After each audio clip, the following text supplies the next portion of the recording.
Maya Johnson had endured weeks of Derek Mitchell's harassment at Westfield High. The bully saw just another quiet black transfer student, someone who'd learned to keep her head down and take whatever powerful boys like him dished out. Then, one afternoon in the parking lot, Derek decided words weren't enough anymore. The slap echoed across the asphalt, followed by his smug laughter and the cheers of his friends. What Derek couldn't see beneath Maya's careful silence was 8 years of Muay Thai training, fists turned into weapons by her Marine father, who taught her to defend herself. Derek thought she was weak. He was wrong, and Maya Johnson was about to teach him exactly what happened when predators fatally underestimated their prey. Before we go any further, comment where in the world you are watching from, and make sure to subscribe, because tomorrow's story is one you don't want to miss. Maya Johnson pushed through the glass doors of Westfield High School, her backpack slung over one shoulder. The hallways stretched before her like a maze of polished floors and lockers painted in school colors she didn't recognize yet. Students clustered in their familiar groups, glancing at her with the casual curiosity reserved for new faces. "You lost, sweetheart." Maya turned toward the voice. A tall boy with sandy hair and a lacrosse jersey leaned against a bank of lockers, flanked by 3 other boys who wore the same easy confidence that came with being at the top of the social food chain. "Just finding my way around," Maya said, her voice steady. "Derek Mitchell." He pushed off from the lockers and extended his hand. "Captain of the lacrosse team. I make it my business to welcome new students, especially ones as exotic as you." Maya looked at his outstretched hand, but didn't take it. "Maya Johnson. And I'm not exotic. I'm just black." Derek's friends snickered, but Derek's smile never wavered. "Feisty. I like that. Where'd you transfer from?" "Columbus." "Big city girl, huh?" "Well, things work differently here in Westfield. More traditional values, if you know what I mean." His eyes traveled down her body in a way that made her skin crawl. "Lucky for you, I'm something of a tradition myself. Been here since kindergarten. My family practically built this school." "How nice for you." Maya shifted her weight, ready to walk away. "Hold up." Derek stepped sideways, blocking her path. "I'm trying to be friendly here. Show you around. Introduce you to people who matter. You don't want to make enemies on your first day." "I don't want to make friends either." One of Derek's friends, a stocky boy with acne scars, laughed. "She's got attitude, Derek. Maybe she needs to learn some manners." Maya's jaw tightened. She'd dealt with boys like this before, in 3 different schools across 2 states. They always thought they owned whatever space they occupied. "Listen," Derek said, his voice dropping to what he probably thought was charming. "I could be real good to you. Take care of you, like in the old days. You know what I mean?" His friends erupted in laughter. The hallway seemed to quiet around them, other students slowing their pace to watch the show. Maya felt the familiar weight of being the center of unwanted attention, the only black face in a sea of white ones waiting to see how she'd respond to being put in her place. "I know exactly what you mean," Maya said, her voice cutting through their laughter. "And I'm not interested." She stepped around Derek, but he moved again, his arm shooting out to brace against the lockers, caging her in. "Come on now. Don't be like that. I'm trying to help you out here. New girl, probably doesn't have many friends yet.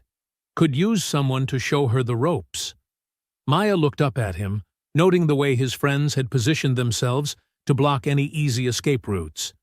She'd been in situations like this before, but something about Derek's smile made her stomach turn. It wasn't just predatory, it was entitled, like he genuinely believed she should be grateful for his attention. "Get your arm down," she said quietly. "Or what?" Derek leaned closer. "You gonna tell the principal? My dad's on the school board. Has been for 15 years. They're not gonna believe some angry transfer student over a Mitchell." The bell rang, echoing through the hallway.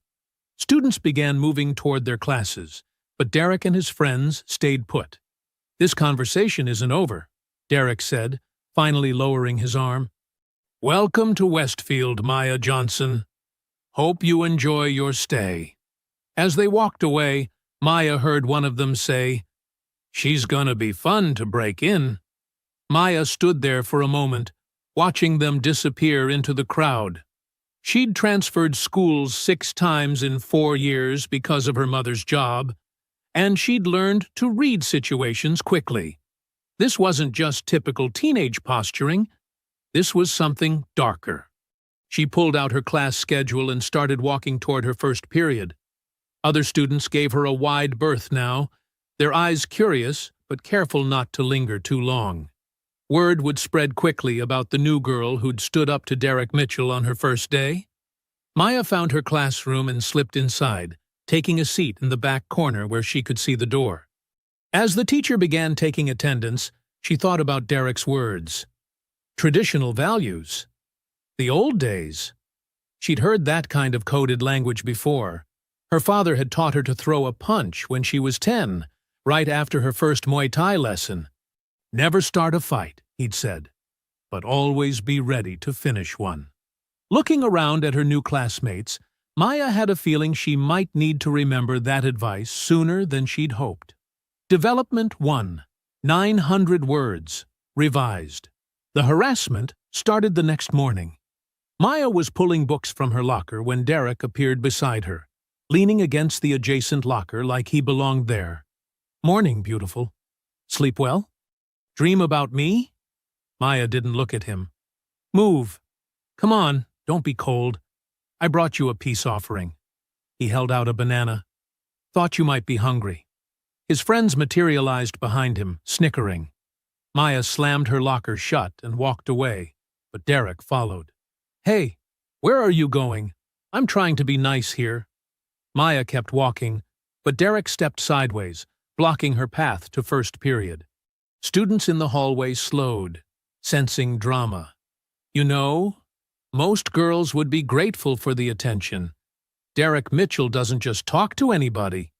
"Lucky me," Maya muttered, trying to step around him again. This time Derek let her pass, but she could feel his eyes on her as she walked away. Behind her, she heard him say to his friends, "Don't worry, she'll come around. They always do." By third period, Derek had found her schedule. He appeared outside her chemistry class, waiting with that same predatory smile. "Maya, what a coincidence. I was just walking by."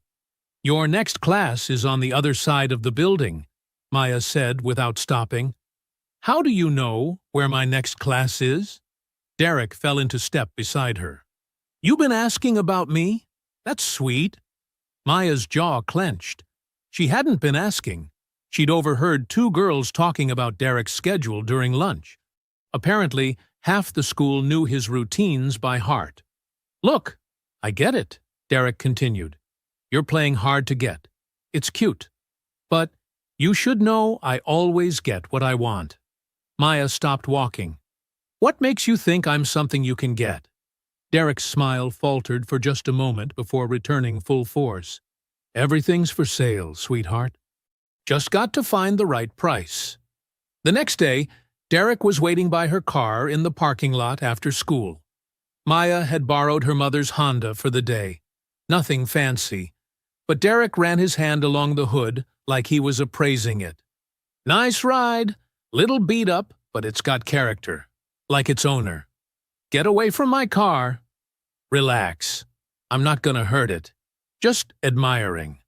He moved to block her path to the driver's door. "You know, I could give you rides to school. My Mustang's a lot nicer than this thing. I don't need rides from you." "What do you need then? Money? I got plenty. My dad owns 3 car dealerships." Derek stepped closer. "Or maybe you need protection.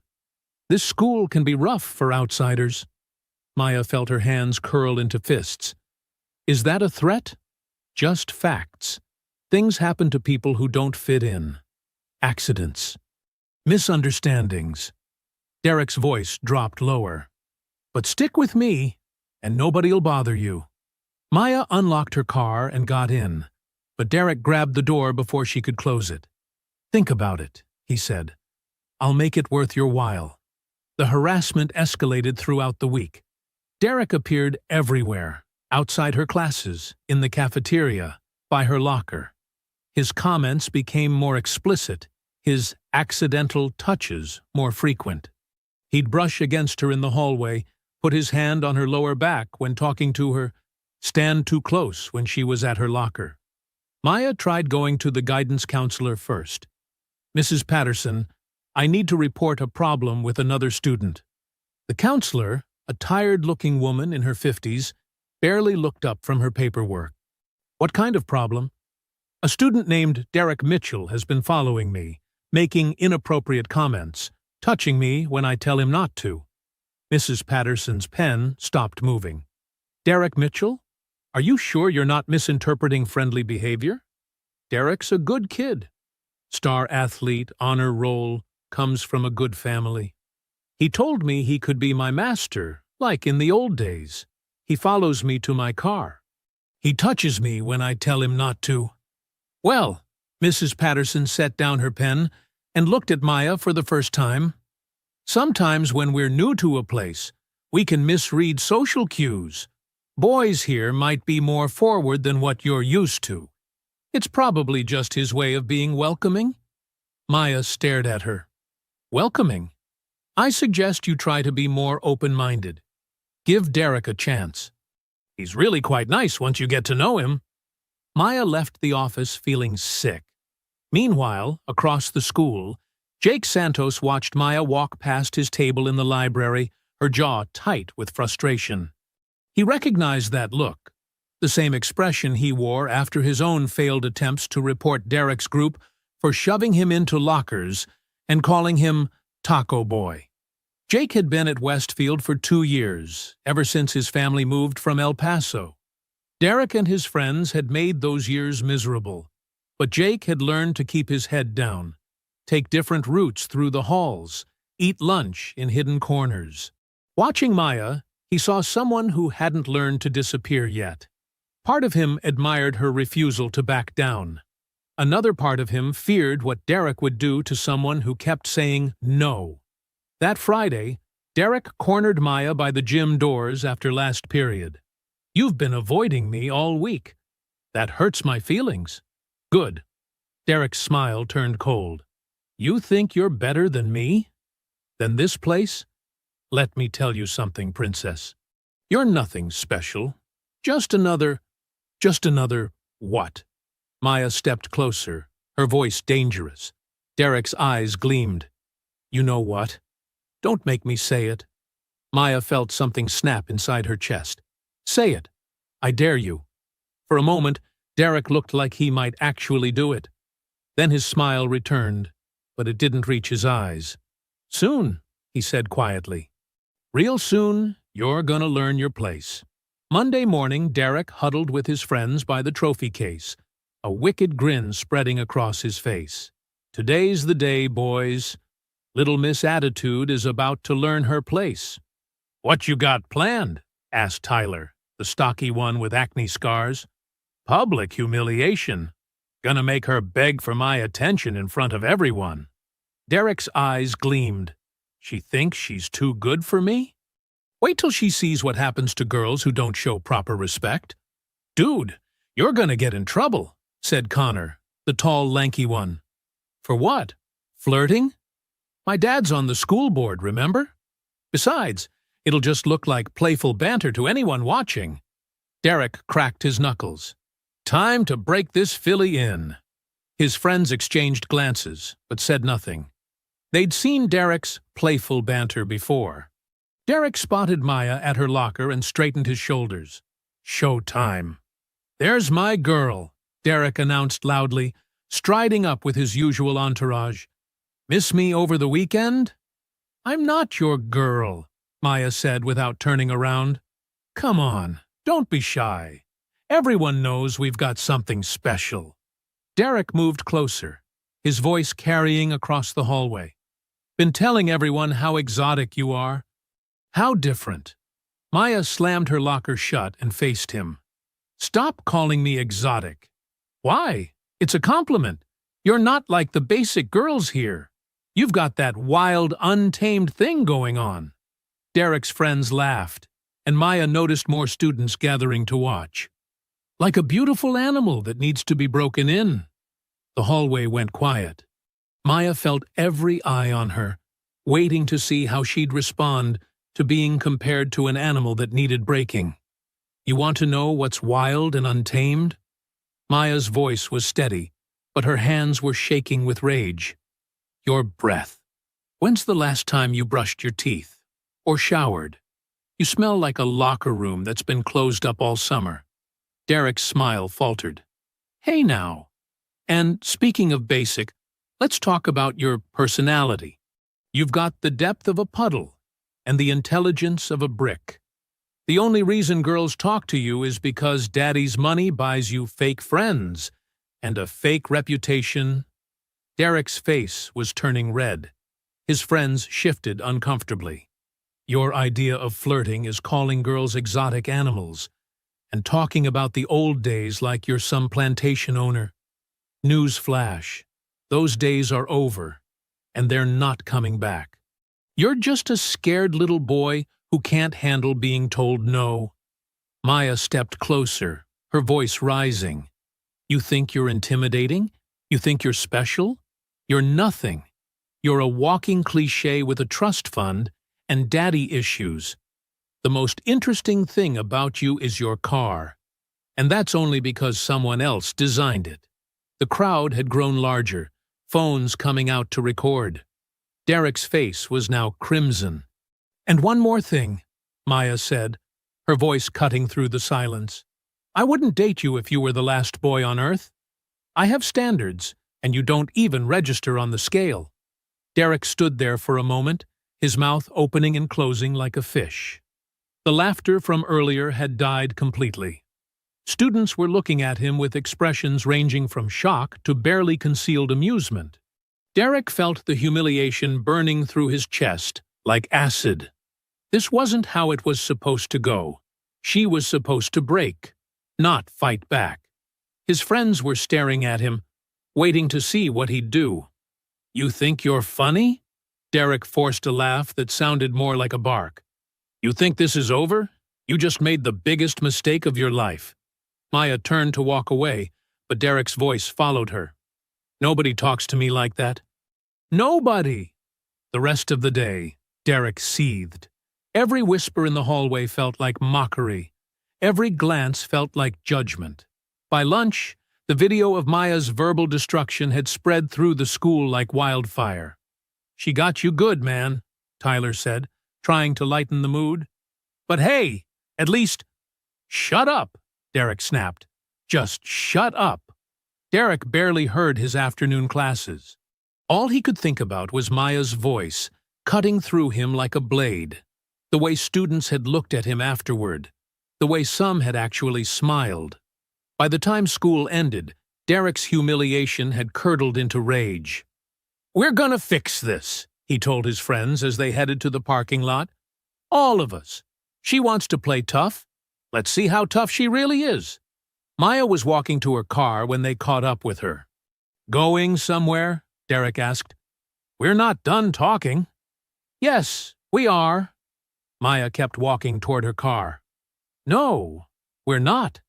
Derek grabbed her arm and spun her around. You embarrassed me in front of the whole school. Made me look like a fool. You didn't need my help with that. Derek's grip tightened. You think you're so smart? So tough? Let me show you what happens to girls who don't know their place.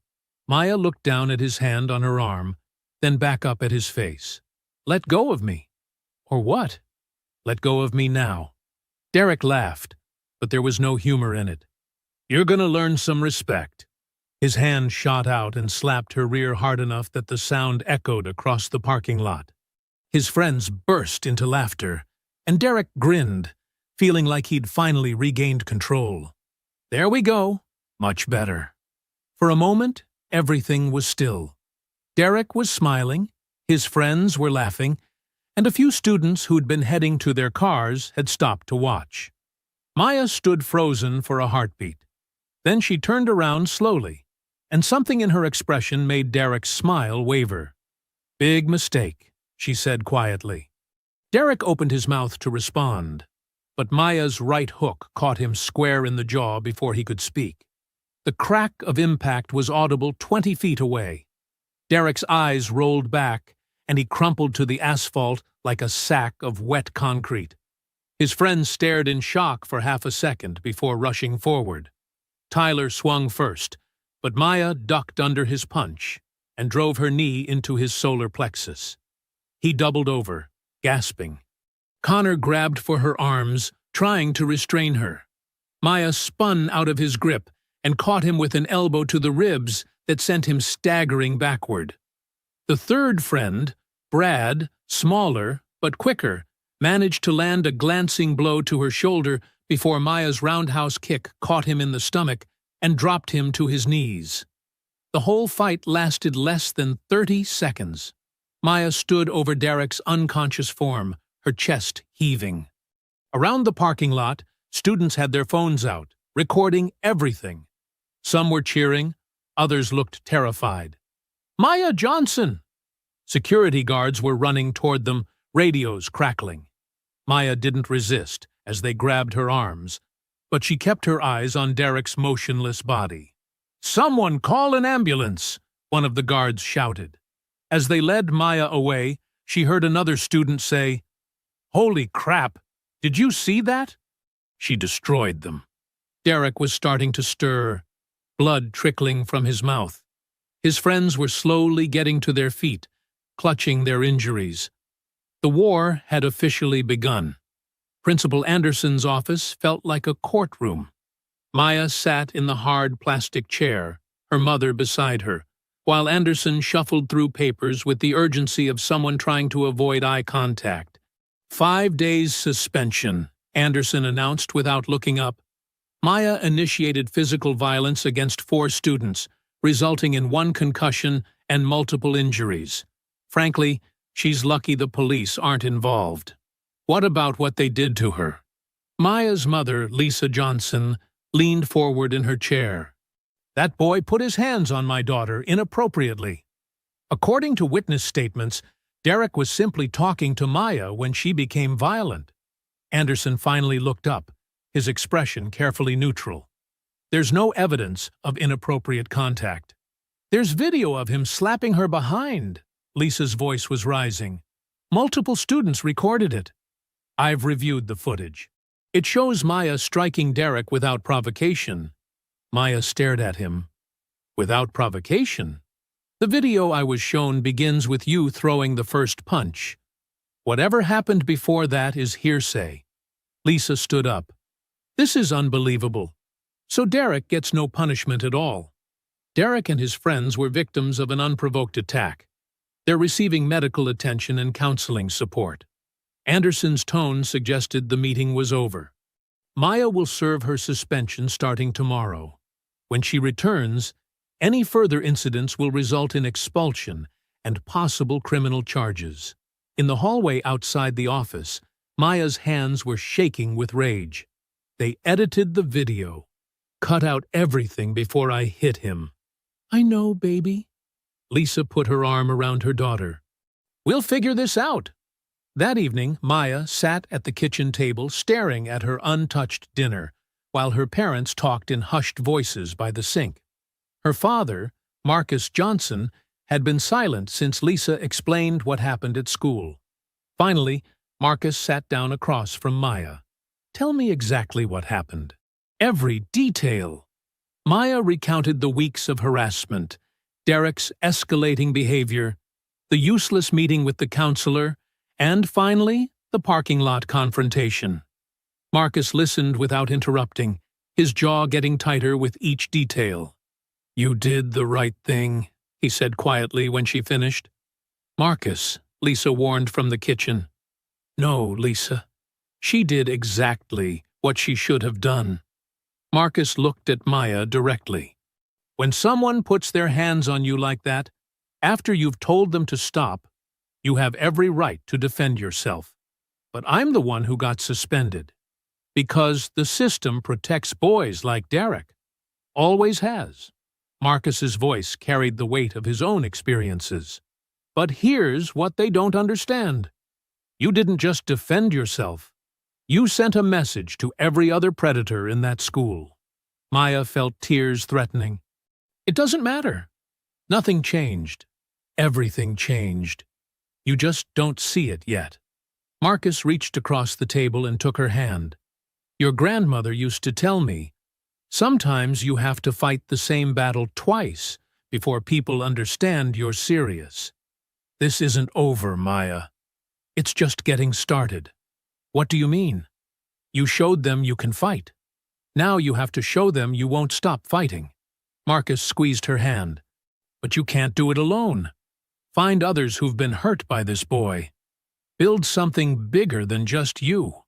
Meanwhile, across the school, Derek sat in the nurse's office with an ice pack pressed to his jaw. His father, Robert Mitchell, stood beside him like a guard dog, cell phone pressed to his ear. Yes, I understand the girl has been suspended, Robert was saying. But 5 days isn't enough. My son could have been seriously injured. What do you mean there's video? Derek was the victim here. Derek watched his father work, making calls to school board members, threatening legal action, leveraging years of political connections. Within an hour, the official video had been scrubbed from the school's servers, replaced with edited footage that made Maya look like an unprovoked attacker.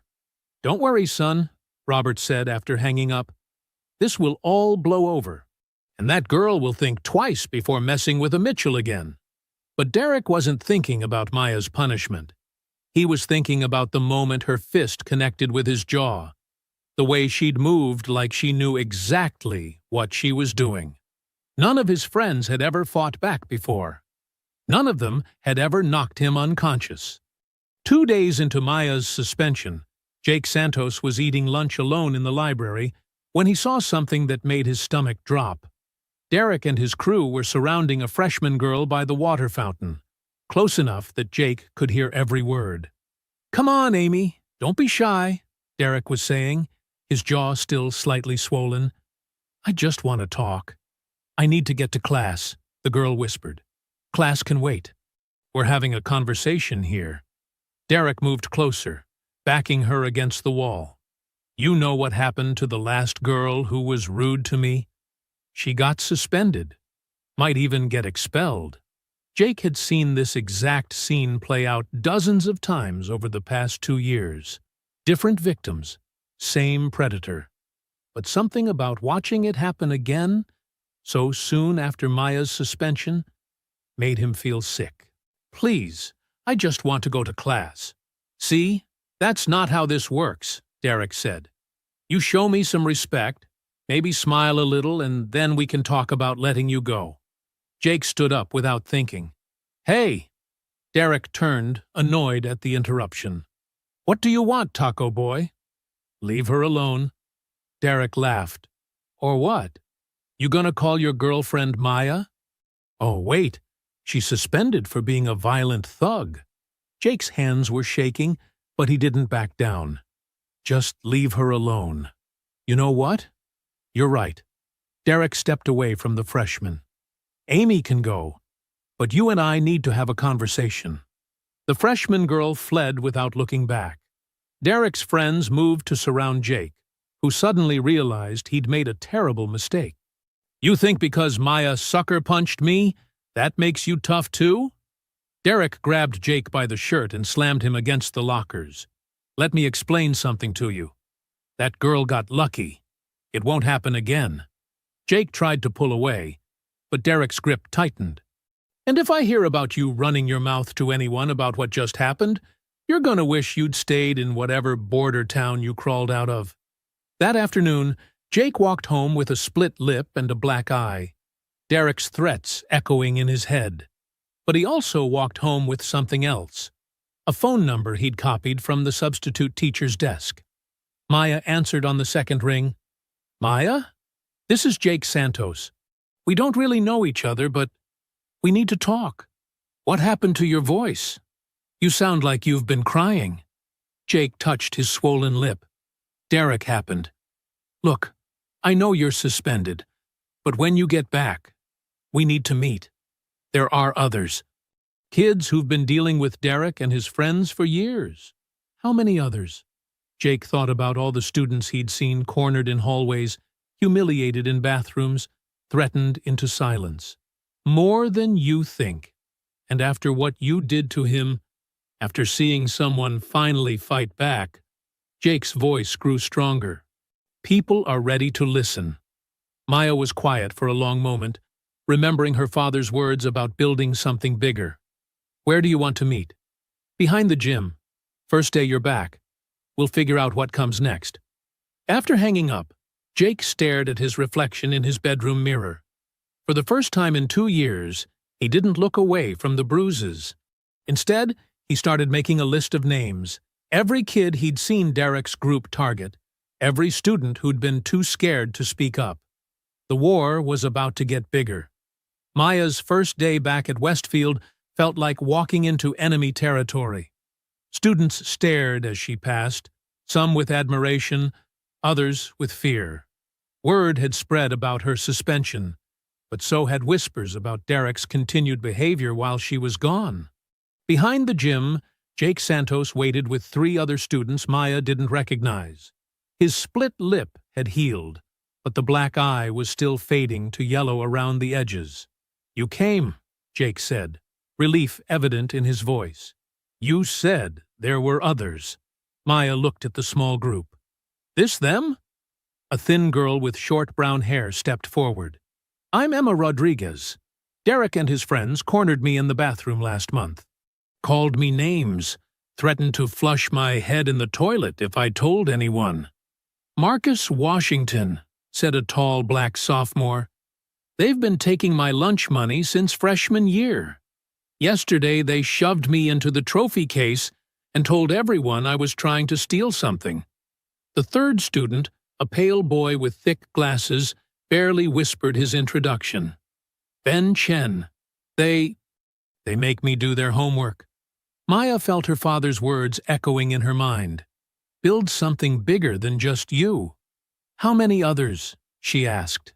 Jake pulled out a folded piece of paper. I've been making a list. Kids who've been targeted. Kids who've been threatened.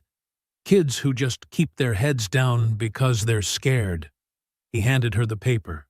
There are at least 20 names here, and that's just the ones I know about. Maya unfolded the list and scanned the names. Some she recognized from classes. Others were complete strangers. They can't suspend all of us. That's what I was thinking, Jake said. But we need a plan. We can't just start throwing punches randomly. Emma spoke up, her voice stronger now. What if we don't throw the first punch? What if we just don't run away anymore? What do you mean? Ben asked. I mean, when they corner you, you stand your ground. When they try to intimidate you, you don't back down. When they put their hands on you, Emma looked at Maya. You defend yourself. Maya nodded slowly. My dad taught me some things. Basic self-defense. I could show you. You'd do that? Marcus asked. Derek's not going to stop. The school's not going to help us.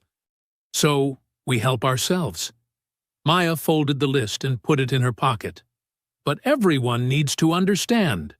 Once we start this, there's no going back. They're going to come at us harder. They're already coming at us, Jake said. At least this way we hit back. Maya looked at each of them in turn. Okay. We meet here every day after school. I'll teach you what I know. But remember, we're not starting fights. We're finishing them.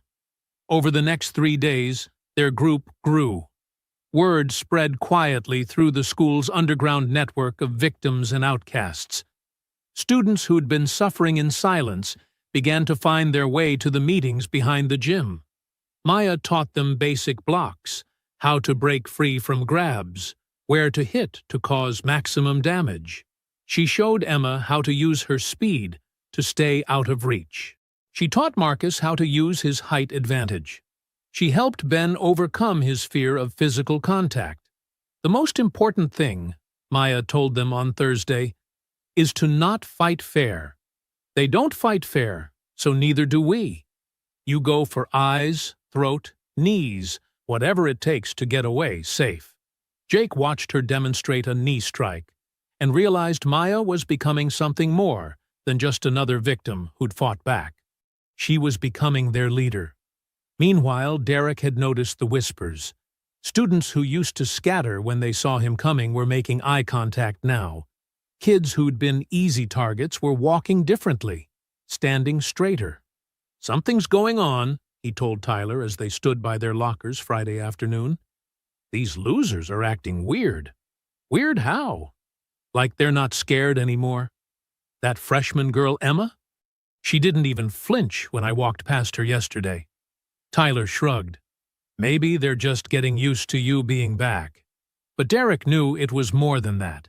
He'd built his reputation on fear, and fear was a delicate thing. Once people stopped being afraid, everything changed. "We need to send a message," Derek said. "Remind everyone what happens when you don't show proper respect." "What kind of message?" Derek's eyes scanned the hallway until they landed on Jake Santos, who was walking toward the exit with purpose instead of his usual nervous shuffle. The kind that leaves a mark. As the weekend approached, both sides prepared for what everyone could feel coming. Maya's group had grown to 15 students, all of them learning to fight, all of them ready to defend themselves and each other. Derek's group had also grown, recruiting older students and even some graduates who still hung around the school. The battle lines were being drawn. Maya spent the weekend practicing combinations in her backyard, her father watching from the porch. "You sure about this path?" Marcus asked during a break. Maya wiped sweat from her forehead and looked back at the house where her mother was pacing by the kitchen window, worried sick about what was coming. "No," Maya said honestly, "but it's the only path that leads anywhere good." Monday morning couldn't come fast enough. Monday morning brought the first real test. Jake was walking to his locker when Derek and Tyler cornered him by the stairwell, the same place they'd ambushed him dozens of times before. But this time, Jake didn't look away. "Well, well," Derek said, stepping closer. "Look who thinks he's tough now." "I'm not looking for trouble," Jake said, but he didn't back down. "Too bad. Trouble found you." Derek shoved Jake hard against the concrete wall. "I hear you've been talking to people, making lists. That true?" Jake felt his heart pounding, but Maya's voice echoed in his head. "Don't fight fair. Go for whatever it takes to get away safe." "I don't know what you're talking about." Derek grabbed Jake's shirt and pulled him forward, then slammed him back against the wall. "Don't lie to me, Taco Boy. You and that psycho girl have been recruiting losers for your little club. Let go of me." "Or what?" Derek laughed. "You gonna call your—" Jake's knee drove up into Derek's groin with everything he had. Derek doubled over, gasping, and Jake broke free, running toward the main hallway where teachers would be. "Get him!" Derek wheezed, but Jake was already gone. 20 minutes later, during first period, Emma Rodriguez was leaving the bathroom when 3 senior girls blocked her path.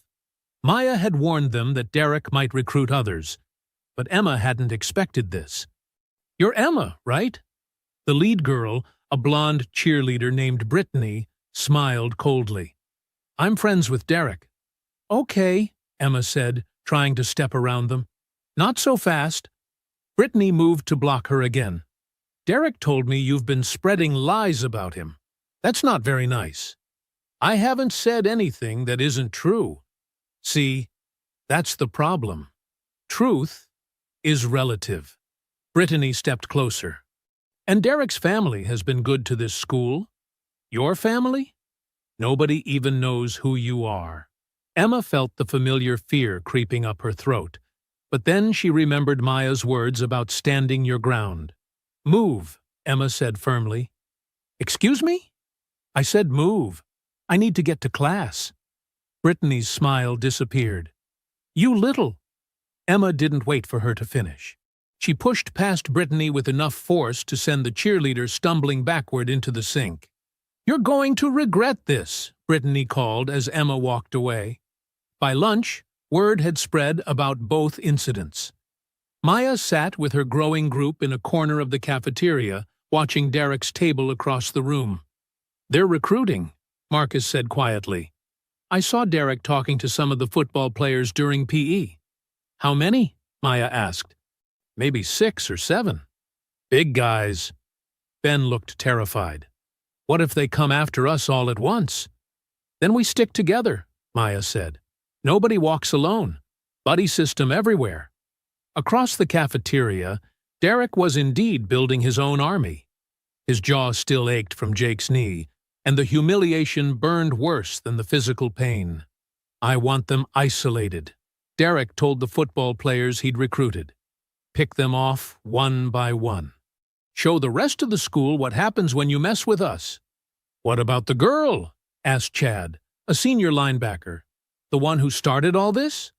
Derek's eyes found Maya across the room. She was sitting with her back to the wall, positioned so she could see the entire cafeteria. Smart. Save her for last. Let her watch her little army fall apart first. After school, Maya's group had barely started their training session behind the gym when Principal Anderson appeared with 2 security guards. "This gathering is unauthorized," Anderson announced. "You're all to disperse immediately." "We're not doing anything wrong," Maya said. "We're just talking. Reports indicate you've been teaching students to fight. That constitutes planning violence on school property." Maya felt rage building in her chest. "What about Derek recruiting football players to attack us? Where's his punishment?" "I don't know what you're talking about. Derek Mitchell hasn't been involved in any incidents since your unprovoked attack on him." "This is unbelievable," Emma said. Anderson turned his attention to her. "Miss Rodriguez, your parents received a call today about your altercation with another student in the bathroom. One more incident, and you'll face suspension." "She didn't start anything," Jake protested. "Mr. Santos, you're already on thin ice after your fight this morning. I suggest you keep your mouth shut." As Anderson and the guards walked away, Maya's group stood in stunned silence. "They're protecting him," Ben whispered. "No matter what he does, they're going to protect him." Maya clenched her fists. "Then we protect ourselves." "How?" Marcus asked. "They'll suspend us for breathing wrong, but Derek can do whatever he wants." Maya looked at her friends, because that's what they'd become, united by shared trauma and determination. Her father's words came back to her. "Sometimes you have to fight the same battle twice before people understand you're serious." "We make it impossible to ignore," she said quietly. "We make it so big, so public, that they can't cover it up anymore." "What are you thinking?" Jake asked. Maya's smile was sharp as a blade. "War." Tuesday after school, Maya stood before 23 students gathered in the abandoned maintenance shed behind the football field. Word had spread through underground networks: the outcasts, the bullied, the forgotten.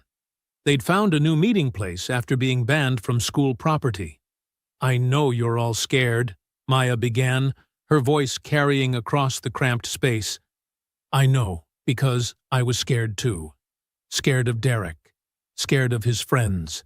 Scared of a system that protects predators and punishes victims." The group listened in silence. Some sat on overturned crates. Others leaned against rusted equipment.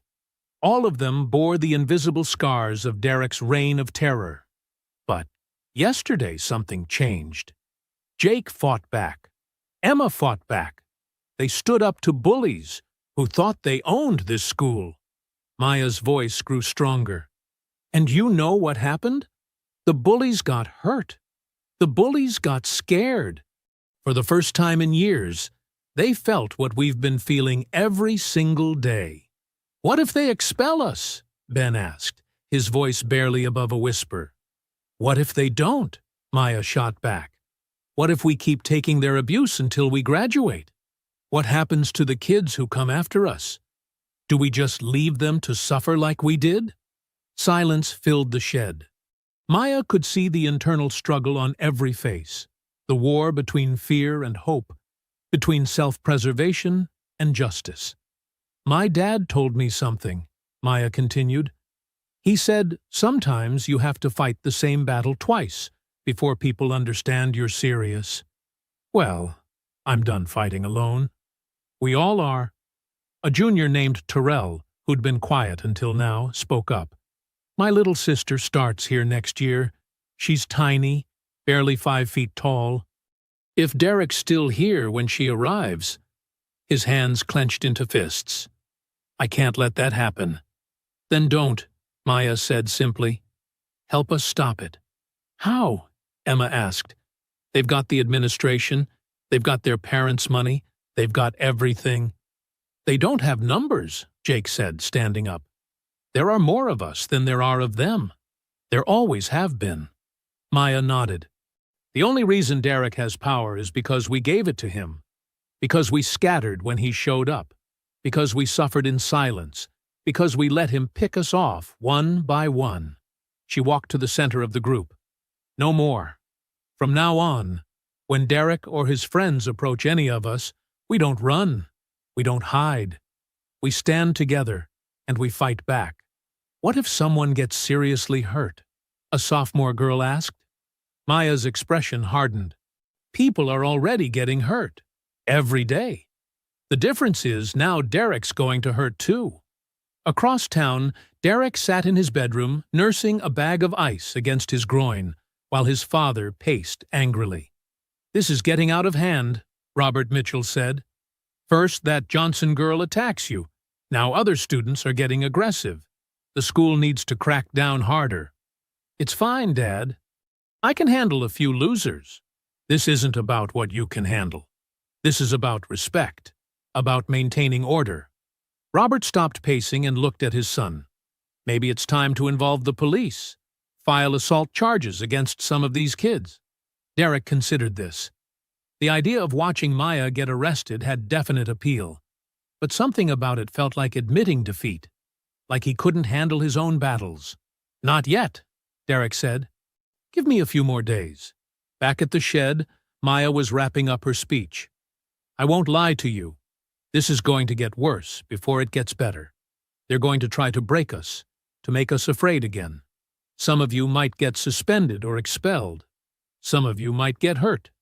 The group exchanged nervous glances, but nobody left. But here's what I know for sure, Maya continued, her voice rising with passion. We're already hurt. We're already broken. We're already afraid. The only difference is now we're going to make them feel it too. She looked around the room, making eye contact with each person. Anyone who wants to leave can go right now. No judgment, no hard feelings. But if you stay, you're committed. We protect each other, we fight for each other, and we don't stop until Derek and his friends are finished. Ben Chen stood up slowly, his hands shaking but his voice steady. I'm tired of being afraid. One by one, others stood. Emma, Marcus, Terrell, Jake. Until all 23 students were on their feet. Then let's make them afraid instead, Maya said. As the group dispersed into the evening darkness, Maya felt the weight of leadership settling on her shoulders. These weren't just fellow victims anymore. They were soldiers in a war she'd started. And wars, she was beginning to understand, always had casualties. The question was whether she could live with the ones that were coming. Wednesday morning erupted into chaos. Derek's football recruits struck first, cornering Ben Chen in the bathroom before first period. But this time, Ben wasn't alone. Marcus and 2 other students burst through the door just as the attack began. Get off him! Marcus shouted, throwing himself at the nearest football player. The bathroom became a war zone. Fists flew, bodies slammed against tile walls, and the sound of fighting echoed through the hallways. Other students gathered outside, some filming, others running to get teachers. By the time security arrived, 3 football players were on the ground, and Ben was standing, bloody but victorious, supported by his friends. "What happened here?" demanded Mr. Walsh, the head of security. "They attacked us!" Marcus panted, wiping blood from his nose. "That's not what I saw," said Chad, the linebacker, struggling to his feet. "These kids jumped us for no reason." Within an hour, 5 of Maya's group were suspended, but word of their victory spread like wildfire. For the first time, Derek's people had lost a fight. At lunch, Derek's table was noticeably quieter. His remaining allies kept glancing around nervously, as if expecting another attack. "This is getting out of control," Tyler muttered, picking at his sandwich. "Maybe we should back off for a while." "Back off?" Derek's voice was sharp enough to cut glass. "You want to let these losers think they can beat us? I'm just saying, maybe." "Maybe what? Maybe we should let Maya Johnson turn this whole school against us?" Derek stood up abruptly, his chair scraping against the floor. "No way. Tonight, we end this." Meanwhile, Maya sat with her remaining group in the library, trying to process what had happened. 5 suspensions, Emma said quietly. Ben, Marcus, Terrell, and 2 others. Gone. "But they won," Jake pointed out. "Derek's football players got destroyed." "And now they'll come back twice as hard," Maya said. She felt responsible for every bruise, every suspension, every escalation. "This is my fault." "No," said a new voice. Maya turned to see Sarah Kim, a quiet junior she barely knew. "This is Derek's fault. It's always been Derek's fault." Sarah sat down at their table uninvited. "I've been watching this war from the sidelines, and I can't stay quiet anymore. Derek and his friends cornered my friend Jasmine last month. Made her cry. Made her skip school for a week. I should have done something then." "Why didn't you?" Emma asked, not accusingly but genuinely curious. "Same reason everyone else doesn't. Fear." Sarah's voice grew stronger. "But watching you all fight back, watching Ben stand up to those football players, I realized I'm more afraid of staying quiet than I am of fighting." Maya felt a spark of hope. "How many others feel like you do?" "More than you think." "A lot more." That afternoon, Derek gathered his remaining forces in the parking lot. Word had reached him about Sarah Kim's defection, and he was furious. "They're recruiting faster than we can shut them down," he told his assembled group. "Time for a new strategy." "What kind of strategy?" asked Connor. Derek's smile was cold and calculating. "The kind that sends Maya Johnson to the hospital." Meanwhile, at the maintenance shed, Maya's group had swelled to over 30 students. The bathroom victory had emboldened others to join, but Maya could see the fear in their eyes. They wanted to fight, but they weren't prepared for what Derek might do next. "We need to be smarter," Maya told them. "No more small skirmishes. If we're going to do this, we do it big." "What do you mean?" Sarah asked. Maya looked around at the faces staring back at her, some eager, some terrified, all trusting her to lead them safely through this war. "Tomorrow morning, Derek's going to try something big. I can feel it. So we'll be ready for him." Maya's voice carried the weight of command. "All of us. Together." In the main hallway where everyone can see. "You want us to fight in front of the whole school?" Ben's replacement, a sophomore named Alex, looked pale. "I want us to win in front of the whole school," Maya corrected. "I want every student, every teacher, every administrator to see that Derek Mitchell doesn't run Westfield High anymore." Jake stepped forward. "What if they bring weapons?" Maya's expression darkened. "Then we better make sure we're ready for anything." As the meeting broke up, Maya felt the familiar weight of responsibility pressing down on her. Tomorrow would either end Derek's reign of terror or destroy everything she'd built. Either way, there would be no going back. Later that night, Derek made a phone call that would change everything. "Dad, I need to ask you a favor. It's about that Johnson girl and her gang. Things have gotten complicated." The war was about to become something much bigger than a school fight, and Maya had no idea what was coming. Thursday morning arrived like a storm front. Maya reached school early, positioning herself and her core group in the main hallway before most students arrived. They'd agreed on a simple plan: stay together, don't start anything, but be ready for everything. By first period, the tension was electric. Students moved through the hallways in clusters, choosing sides with their feet. Maya's group had grown overnight to nearly 40 students, while Derek's alliance had recruited graduates and older kids who had no business being on campus. At 9:30 a.m., during the passing period between first and second classes, everything exploded at once. It started when Derek's football recruits cornered 3 freshmen who'd been sitting with Maya's group at lunch. What should have been another isolated attack became the spark that lit the fuse. "Get off them!" Sarah Kim screamed from across the hallway. Suddenly, everyone was moving. Maya's people rushed to help the freshmen, while Derek's allies moved to intercept them. Within seconds, the main hallway erupted into complete chaos. Bodies slammed into lockers, textbooks flew through the air, and the sound of fighting echoed off the walls. Students who weren't involved pressed themselves against classroom doors, some screaming, others pulling out phones to record. Maya found herself fighting 2 seniors at once, using the confined space of the hallway to her advantage. She kicked one into the trophy case, sending glass exploding across the floor, then spun to catch the second with an elbow to the jaw. Across the hall, Jake was grappling with Tyler while Emma and 3 other girls had Brittany pinned against the wall. The cheerleader was scratching and biting like a wild animal, screaming obscenities that would have gotten her expelled if anyone in authority actually cared. "This is insane!" Ben shouted over the noise as he ducked a thrown textbook. More students poured out of classrooms, some to join the fight, others just to watch. The riot was spreading beyond the original combatants as onlookers got pulled into the violence. Derek appeared through the crowd, his face twisted with rage. "Maya, this ends now!"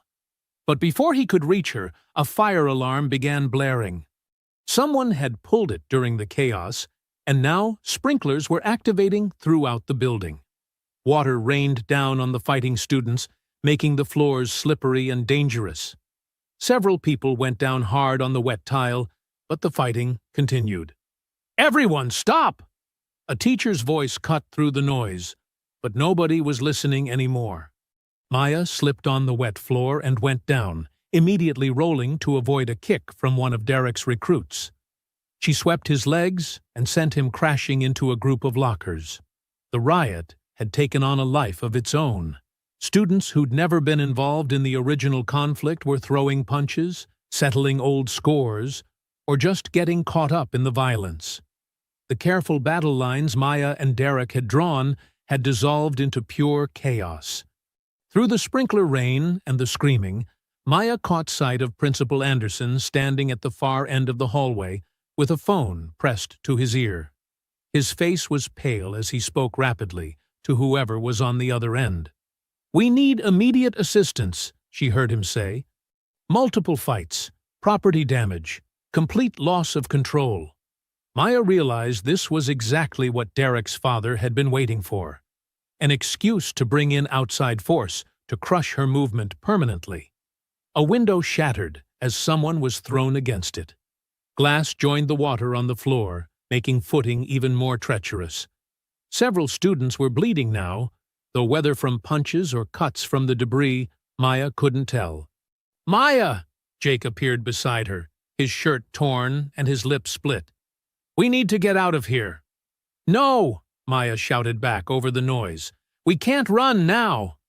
But even as she said it, Maya could see they were losing control. This wasn't the disciplined resistance she'd planned. It was a brawl that was getting more dangerous by the minute. Derek emerged from the crowd again, water streaming down his face, his eyes wild with something between fury and panic. "Look what you've done!" he screamed at Maya. "You've destroyed everything!" I've exposed everything, Maya screamed back. Around them, the riot continued to spread. More windows broke, lockers were torn open, and the sprinkler system was flooding the entire first floor. The sound of sirens could be heard in the distance, growing louder. Maya looked around at the chaos she'd helped create. Students fighting, bleeding, screaming, water everywhere, glass crunching underfoot. This wasn't justice. This wasn't victory. This was exactly what Derek's father needed to justify whatever he had planned. But it was too late to stop now. The war had escalated beyond anyone's control, and the real battle was about to begin. The sirens were getting closer.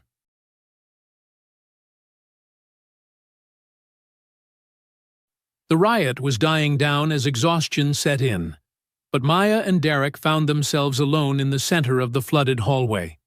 Other students had either fled or collapsed against the walls, watching through the sprinkler rain as the two leaders faced each other. "You and me," Derek panted, wiping blood from his mouth. "No friends, no backup. Just us." Maya circled him slowly, her sneakers splashing in the ankle-deep water. "Fine by me." They'd been building to this moment for weeks. All the harassment, the humiliation, the violence had led to this final confrontation. Around them, the broken glass and overturned lockers created an arena of destruction. Derek threw the first punch, a wild haymaker that Maya ducked easily. His boxing lessons hadn't prepared him for fighting in water while exhausted from a riot. Maya countered with a sharp jab to his ribs, then followed with a knee strike that caught him in the stomach. Derek doubled over, gasping. "Had enough?" Maya asked. "Just getting started," Derek wheezed, then lunged forward, tackling Maya around the waist. They went down hard into the flooded hallway, Derek's weight pinning Maya beneath the water. She struggled against his grip, feeling panic as water filled her nose and mouth. Maya drove her elbow into Derek's kidney, forcing him to release her. She rolled away and came up coughing, water streaming from her hair. "You think you're so tough?" Derek was back on his feet, his face twisted with rage. "You think you can just come to my school and change everything?" "It's not your school," Maya shot back. "It's not your kingdom. You're just another bully who's about to get what's coming to him." Derek charged again, but this time Maya was ready. She sidestepped and used his momentum against him, sending him crashing into the lockers. The impact echoed through the hallway. Meanwhile, outside the school, police cars surrounded the building. Officers in riot gear prepared to enter, but they weren't the only ones arriving. News vans pulled up as reporters caught wind of the massive fight at Westfield High. Parents were speeding toward the school after receiving emergency calls, and among them, Robert Mitchell sat in his Mercedes, a satisfied smile on his face as he spoke into his phone. "Yes, it's exactly what we discussed," he told the voice on the other end. "Gang violence, property damage, complete breakdown of order. Maya Johnson has turned a peaceful school into a war zone." But Robert wasn't the only parent making calls. Lisa Johnson was racing toward the school, her hands shaking as she dialed her husband's number. "Marcus, something's happened at Maya's school. There's been a fight. A big one. The police are there." "I'm on my way," came Marcus's voice through the speaker. Back inside, Maya and Derek continued their brutal fight. Derek had landed several good hits, and Maya's left eye was swelling shut. But Derek wasn't faring much better. His nose was clearly broken, and he was favoring his right side where Maya had repeatedly targeted his ribs. "You destroyed everything!" Derek screamed, throwing another wild punch. "This school was perfect before you came here." Maya blocked the punch and drove her fist into Derek's solar plexus. "Perfect for who? Perfect for you and your friends while everyone else suffered?" Derek staggered backward, his breathing labored. "My family built this place. We made it what it is." "You made it a nightmare," Maya said, advancing on him. For kids like Jake, like Emma, like Ben, you made their lives hell because you could. Because they deserved it. Derek's voice cracked with desperation. Because that's how the world works. Some people matter, and some people don't. Maya's next punch caught Derek square in the jaw, the same spot where she'd first hit him weeks ago. This time, Derek stayed down, blood pooling beneath his face in the water. The sound of heavy boots echoed from the school entrance. The police had arrived. "Everyone on the ground! Hands behind your heads!" The commands boomed through the hallways as officers in riot gear flooded the building. Maya looked down at Derek's unconscious form, then at the destruction around her. Broken glass, flooded floors, scattered belongings, students pressed against walls with fear in their eyes. She'd won the fight, but at what cost? "Maya Johnson!" An officer's voice cut through the chaos. "Step away from the victim and get on the ground now." As Maya slowly raised her hands, she saw something that made her heart sink. Derek's father was walking behind the police officers, pointing directly at her. "That's her," Robert Mitchell said to the lead officer. "That's the gang leader who organized all this violence." Maya realized she'd played right into their trap. The riot, the destruction, Derek unconscious on the ground. It all painted her as the aggressor, the violent criminal who'd terrorized a peaceful school. But as the handcuffs clicked around her wrists, Maya heard something that gave her hope. Student voices, dozens of them, all saying the same thing. She was defending herself. Derek started it. He's been bullying people for years. The truth was finally coming out, even as Maya was being arrested. The question was whether anyone in authority would listen. The handcuffs bit into Maya's wrists as officers led her through the flooded hallway of Westfield High. Around her, the aftermath of the riot was evident. Broken glass crunched underfoot, water dripped from damaged ceiling tiles, and students pressed against classroom doors watched her perp walk with expressions ranging from shock to admiration. "Maya! Maya! Don't say anything!" The voice cut through the chaos. Her father, Marcus Johnson, was pushing through the crowd of police officers and paramedics. "Don't answer any questions without a lawyer." "Sir, step back," an officer commanded, but Marcus kept moving forward. "That's my daughter. I have a right to speak to my daughter." Maya turned her head, water still dripping from her hair, her left eye swollen nearly shut. "Dad? Baby girl, look at me." Marcus's voice was steady despite the chaos around them. "You did what you had to do. You hear me? You protected yourself and your friends." "She assaulted multiple students," Detective Reynolds interjected, consulting his notes. "This looks like gang activity to me." "Gang activity?" Marcus's voice rose dangerously. "My daughter defending herself from harassment is gang activity?" Behind them, Derek was being loaded onto a stretcher, still unconscious. Robert Mitchell walked beside the paramedics, his expensive suit somehow untouched by the chaos. "Officer," Robert called out, "I want to press full charges. Assault, battery, inciting a riot. That girl is a menace." Marcus turned toward Robert, his fists clenched. "Your son put his hands on my daughter. He's been harassing her for weeks." "That's not what the witnesses say," Robert replied smoothly. "All I see is your daughter standing over my unconscious son." "Dad, it's okay," Maya said quietly. "I'm okay." Marcus looked at his daughter, wet, bruised, handcuffed, but standing tall. In her eyes he saw the same determination he'd taught her in their backyard training sessions. "Remember what I told you about fighting the same battle twice?"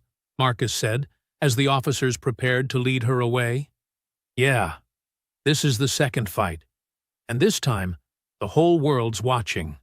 As they moved through the school, Maya saw the reactions of her fellow students. Some of Derek's friends looked satisfied, whispering among themselves about her arrest. But others, her people, watched with tears in their eyes and phones in their hands, recording everything. Jake Santos broke free from a group of students and ran alongside her. "Maya, we got video of everything. The whole fight. Derek throwing the first punch. All of it." "Kid, get back," an officer warned. "No, you don't understand," Jake persisted. "We have proof she was defending herself." "Jake, be careful," Maya called over her shoulder. "Don't get arrested, too." Emma Rodriguez was crying as Maya passed, her phone held high to record. "We're going to fix this. Everyone's going to know the truth." Outside the school, news vans were already arriving. The story of a massive fight at a suburban high school was spreading fast, especially with cell phone videos hitting social media in real time. Maya's mother, Lisa, pushed through the crowd of reporters and onlookers. "Maya!" "Baby, are you hurt?" "I'm fine, Mom," Maya called back, though her swollen eye told a different story. "This is harassment," Lisa shouted at the officers. "Where were you when her son was attacking my daughter?" Detective Reynolds paused at the police car. "Ma'am, your daughter initiated a riot that injured dozens of students and caused tens of thousands of dollars in damage. My daughter defended herself against a predator." Lisa's voice cracked with emotion. "She did what you should have done. She stopped him." As they reached the patrol car, Maya saw Principal Anderson standing near the school entrance, talking rapidly into his phone. He caught her eye for a moment, and Maya saw something unexpected. Shame. "Maya Johnson," Detective Reynolds read from his notes as he opened the car door. "You're being charged with assault and battery, inciting a riot, and conspiracy to commit violence. You have the right to remain silent."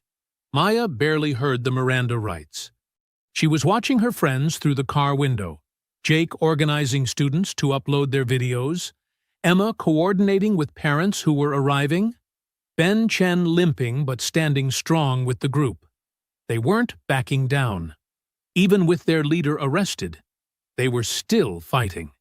As the patrol car pulled away from Westfield High, Maya saw something that made her heart swell with pride. Students were pouring out of the building, not in panic, but in organized protest. They formed a line along the sidewalk, holding up their phones, chanting her name. The war wasn't over. It was just getting started. Marcus Johnson watched his daughter disappear into the police car, then turned to face the news cameras that were multiplying by the minute. "My daughter is not a criminal," he said clearly, his voice carrying across the parking lot. "She's a hero who stood up to a system that protects bullies and punishes victims. And we're going to prove it." The battle lines were drawn, and the whole world was watching. The courthouse steps were packed with protesters 3 weeks later. Maya sat in the defendant's chair, watching through the window as hundreds of students held signs reading, "Justice for Maya" and "Stop protecting bullies." The media attention had exploded beyond anything she'd imagined.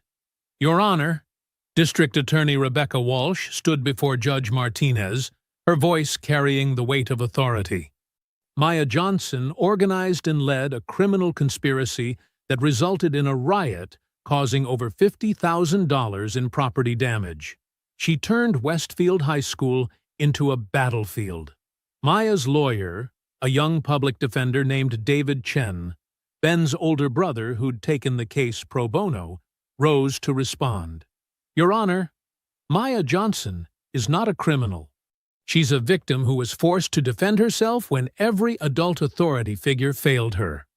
Judge Martinez, a stern woman in her 60s, looked over her glasses at the packed courtroom. "This is highly irregular. I've never seen this level of public interest in a juvenile case."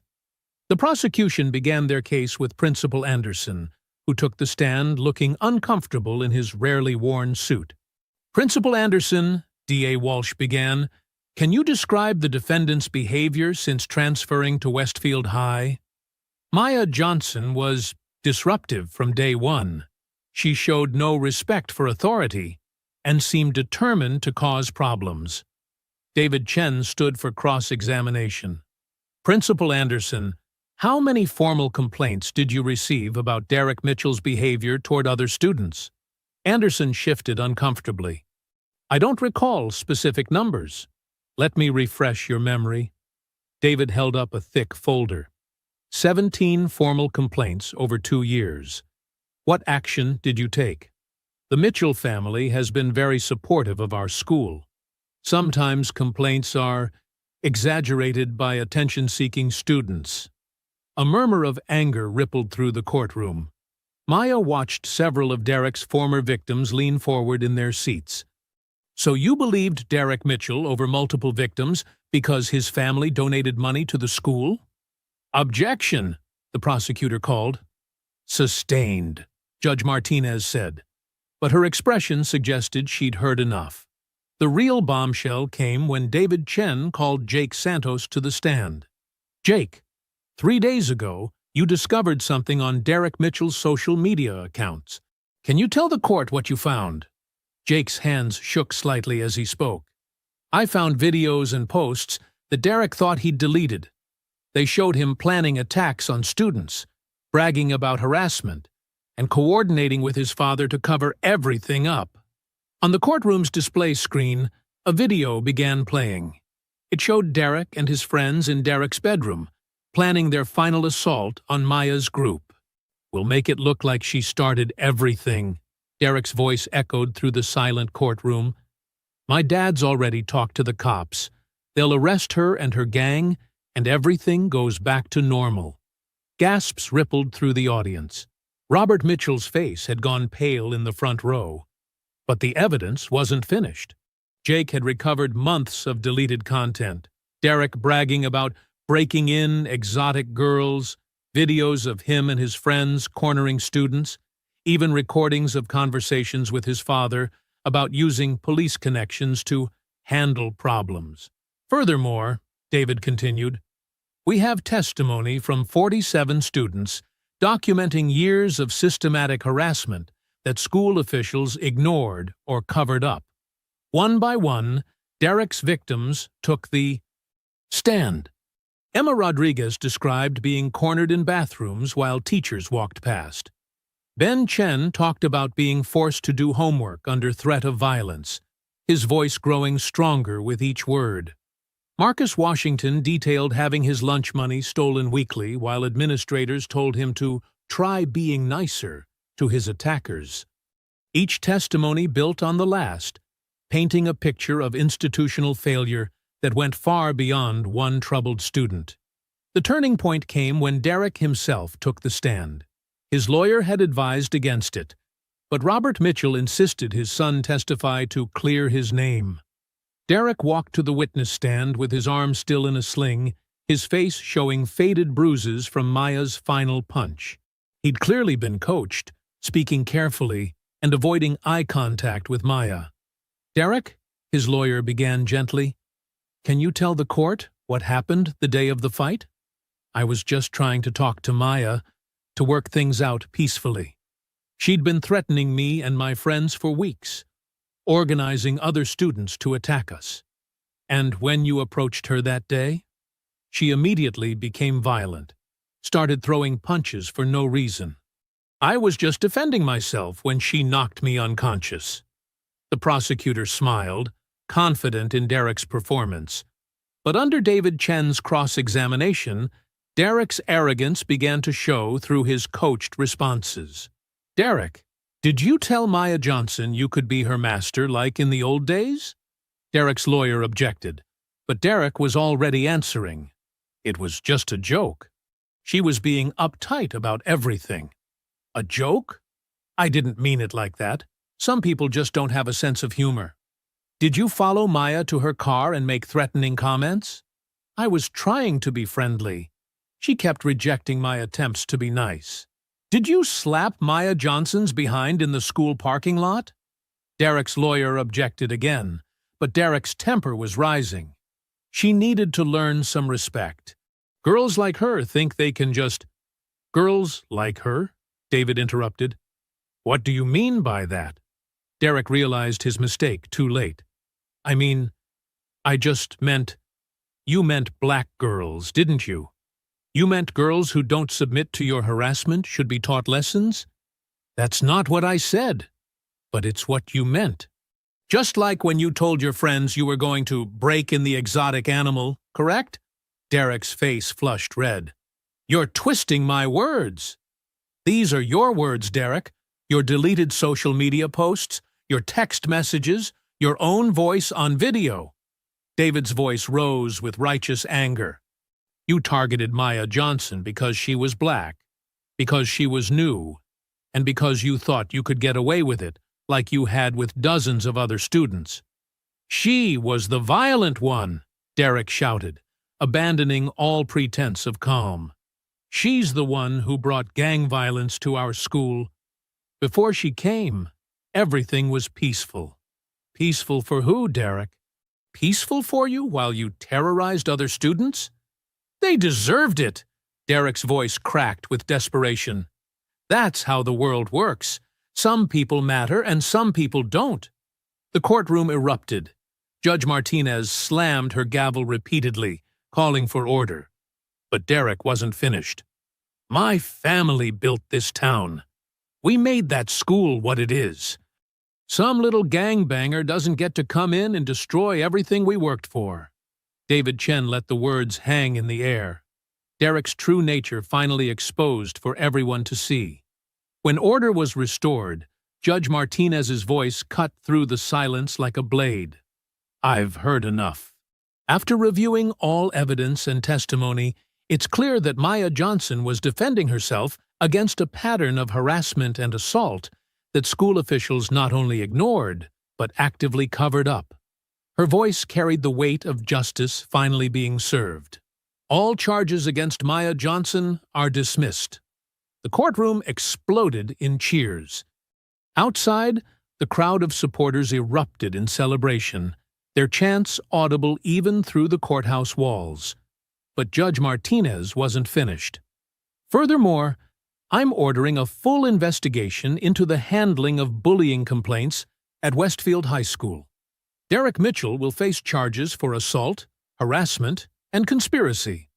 And I'm recommending that the state review the entire district's policies on student safety. Maya felt tears streaming down her face as her friends surrounded her, all of them crying and laughing at the same time. Her parents engulfed her in a fierce hug, while reporters shouted questions and cameras flashed. Through the chaos, Maya caught sight of Derek being led away in handcuffs, his father following with his head down, finally facing the consequences of their actions. They had won. Not just the legal battle, but something bigger. They had changed everything.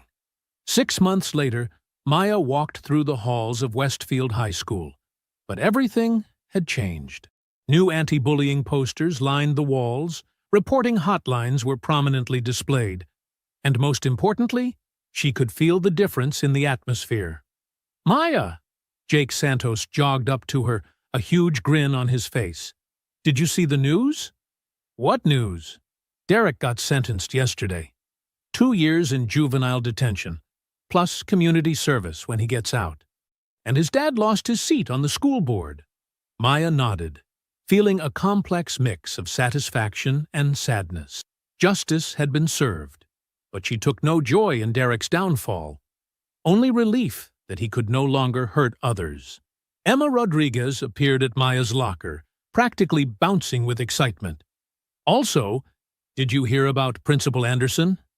What about him? He's gone. Forced resignation. And guess who they're bringing in as interim principal? Emma's smile was infectious. Coach Rivera. She's already implementing the new policies. Maya felt a genuine smile spread across her face. Coach Rivera had been one of the few adults who'd supported her from the beginning, recognizing her Muay Thai skills and understanding the situation she'd been facing. As they walked toward their first class, Maya noticed something that still amazed her 6 months later. Students walking confidently through the halls. No one hugged the walls anymore. No one kept their heads down in fear. The atmosphere of terror that Derek and his friends had created was gone. "Maya Johnson, report to the principal's office, please." The announcement echoed through the hallway, but this time Maya wasn't worried. These calls had become routine since Coach Rivera took over. In the principal's office, Maya found an unexpected gathering. Coach Rivera sat behind the desk, but she wasn't alone. Ben Chen was there, along with Marcus Washington and several other students Maya didn't immediately recognize. "Maya, sit down," Coach Rivera said warmly. "I wanted you to meet some people." The unfamiliar students introduced themselves. They were from other schools across the state, all dealing with their own bullying situations. "We heard about what you did here," said a girl named Samantha from a school an hour away. "We want to do the same thing at our school, but we need help. We need to know how you organized everyone." Maya looked around the room at the eager faces. Over the past months, she'd received hundreds of messages from students across the country asking for advice, sharing their own stories, requesting help with their situations. "The first thing you need to understand," Maya said carefully, "is that what happened here got really bad before it got better. People got hurt. I got arrested. It was a war, and wars have casualties." "But it worked," Ben said quietly. "Derek's gone, the administration changed, and bullying reports are actually being taken seriously now." Maya nodded. "It worked, but there might have been other ways. Better ways." "What would you do differently?" Marcus asked. Maya thought about this question, which she'd been asking herself for months. "I'd try harder to work with adults first. I'd document everything better from the beginning. And I'd focus more on changing the system instead of just fighting the symptoms." Coach Rivera leaned forward. "That's actually why I asked you all here. The district is implementing a new peer mediation program, and they want Maya to help design it." "Me?"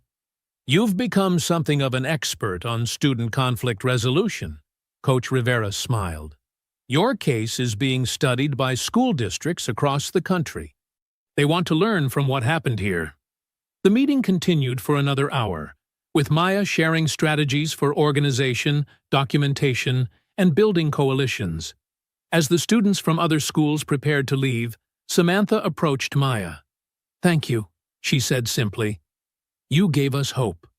After everyone left, Maya found herself alone with Coach Rivera. "How are you really doing?" the coach asked. "All the attention, the speaking requests, the interviews. That's a lot for anyone to handle." Maya considered the question honestly.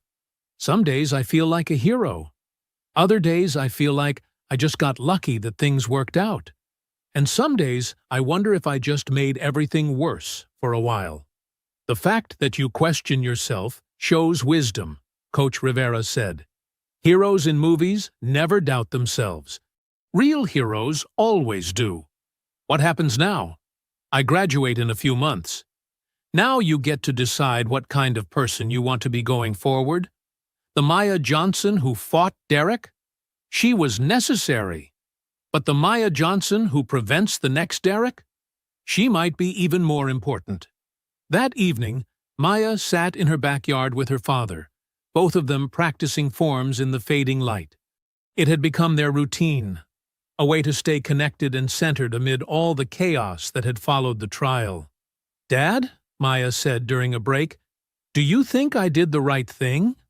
Marcus wiped sweat from his forehead and looked at his daughter. "Baby girl, you did the only thing you could do. And because you did it, hundreds of other kids don't have to. But Derek's life is ruined. His friends got expelled. Even some innocent people got caught up in everything. Derek ruined his own life the moment he decided other people were objects for his entertainment," Marcus said firmly. "You didn't create that monster. You just refused to let him keep feeding." Maya's phone buzzed with another message from a student asking for help. She'd received thousands of them over the past months, each one representing someone who'd found courage from her story. "I think I know what I want to study in college," Maya said suddenly. "What's that?" "Social work. Or maybe law. Something where I can help change systems instead of just fighting individual battles." Marcus smiled. "Sounds like you learned the real lesson." "What's that?" "That the fight never really ends. It just changes shape." As summer approached, Maya found herself reflecting on everything that had changed. Derek was serving his sentence and reportedly doing well in counseling, finally confronting the attitudes that had made him a predator. Principal Anderson had taken a job in educational consulting, working to help other schools avoid the mistakes Westfield had made. Most importantly, the students Derek had terrorized were thriving. Jake had been elected student body president. Emma was starting a peer counseling program. Ben had found his voice and was applying to debate programs for college. The ripple effects extended far beyond Westfield. Maya's story had inspired policy changes in dozens of school districts. The Maya Johnson Act was being debated in the state legislature, a bill requiring schools to have independent oversight for bullying complaints and real consequences for administrators who ignored them. On graduation day, Maya stood at the podium as valedictorian, looking out at her classmates and their families. "When I transferred to Westfield High 8 months ago," she began, "I just wanted to finish school quietly and move on with my life. I never wanted to become the center of a movement or the face of student activism." She paused, seeing Jake and Emma in the audience, both grinning broadly. But sometimes life doesn't give you the choice to stay quiet. Sometimes the right thing to do is the hard thing, the scary thing, the thing that changes everything. Maya's voice grew stronger. "We learned that standing up to bullies isn't just about throwing punches. It's about refusing to accept injustice as normal. It's about protecting people who can't protect themselves. And it's about believing that change is possible, even when the whole system seems designed to prevent it." The audience erupted in applause as Maya concluded her speech.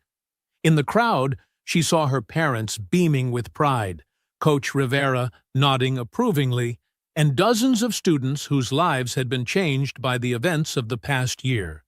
As Maya walked across the stage to receive her diploma, she thought about Derek, hoping he was finding his own path to redemption. She thought about all the students who'd contacted her for help, and the responsibility she felt to continue fighting for them. But mostly, she thought about the future: college, law school, and a lifetime of work to ensure that what happened at Westfield would never happen again. The war was over, but the real work was just beginning. I hope you enjoyed that story. Please like the video and subscribe so that you do not miss out on the next one. In the meantime, I have handpicked 2 stories for you that I think you will enjoy. Have a great day.